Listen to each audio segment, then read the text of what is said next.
ನಮಸ್ಕಾರ ಸ್ನೇಹಿತರೆ. Blue veil ಸಮುದ್ರ ಅಷ್ಟೇ ಅಲ್ಲ, ಇಡೀ ಜಗತ್ತಿನ ಅತಿ ದೊಡ್ಡ ಜೀವಿ ಅಂತಾನು ಹೇಳ್ಬೋದು. ಈ ಜೀವಿ ಎಷ್ಟು ದೊಡ್ಡದಾಗಿದೆ ಅಂದ್ರೆ 3 ಡೈನೋಸಾರ್ಗಳು ಕೂಡ ಇದರ ಮುಂದೆ ಚಿಕ್ಕದಾಗಿ ಕಾಣುತ್ತೆ. ಈ ಜೀವಿಯ ನಾಲಿಗೆಯ ಮೇಲೆ ಒಂದು ದೊಡ್ಡ ಆನೆಯು ಕೂಡ ಸುಲಭವಾಗಿ ನಿಂತ್ಕೋಬಹುದು. ಇಲ್ಲಿಯವರೆಗೂ ವಿಜ್ಞಾನಿಗಳು ಹೇಳಿರೋ ಪ್ರಕಾರ ಅರ್ಜೆಂಟೈನಾಸಾರಸ್ ಎಂಬ ಜೀವಿಯು ಭೂಮಿಯ ಮೇಲೆ ವಾಸವಿದ್ದ ಅತ್ಯಂತ ದೊಡ್ಡ ಡೈನೋಸಾರ್ ಆಗಿತ್ತು. ಇದರ ತೂಕನೇ ಸುಮಾರು 70 ಟನ್ಗಳಷ್ಟು ಇತ್ತು.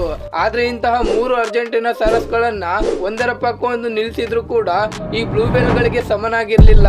ಮತ್ತೆ ಇದು ಒಂದೇ ಸಲ 100 ರಿಂದ 200 ಟನ್ ಆಗುವಷ್ಟು ನೀರನ್ನ ನುಂಗಬಲ್ಲ ಜಗತ್ತಿನ ಏಕೈಕ ಜೀವಿಯಾಗಿದೆ.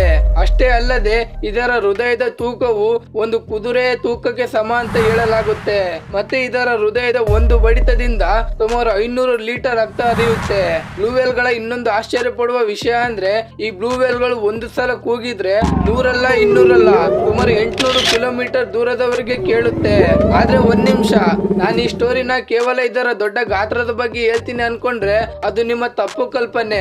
ಯಾಕಂದ್ರೆ ಬ್ಲೂ ವೇಲ್ ಗಳು ಮೊದಲು ಭೂಮಿಯ ಮೇಲೆ ನಡೆಯುತ್ತಿದ್ದ ಒಂದು ಚಿಕ್ಕ ಜೀವಿಯಾಗಿತ್ತು. ಆದ್ರೆ ನಂತರ ಏನಾಯ್ತು, ಇದು ಸಮುದ್ರದಲ್ಲಿ ಈಜಲು ಶುರು ಮಾಡಿ ಜಗತ್ತಿನ ಅತಿ ದೊಡ್ಡ ಜೀವಿ ಆಗಿದ್ದಾದ್ರೂ ಹೇಗೆ? ಬನ್ನಿ ಈ ಬ್ಲೂ ವೇಲ್ ನ ಆ ಸೀಕ್ರೆಟ್ ಗಳನ್ನ ಇವತ್ತಿನ ಈ ವಿಡಿಯೋದಲ್ಲಿ ನೋಡ್ತಾ ಹೋಗೋಣ. ಸ್ಪೆಷಲ್ ಒನ್ ಕನ್ನಡ ಚಾನೆಲ್ಗೆ ಮತ್ತೊಮ್ಮೆ ಸ್ವಾಗತ.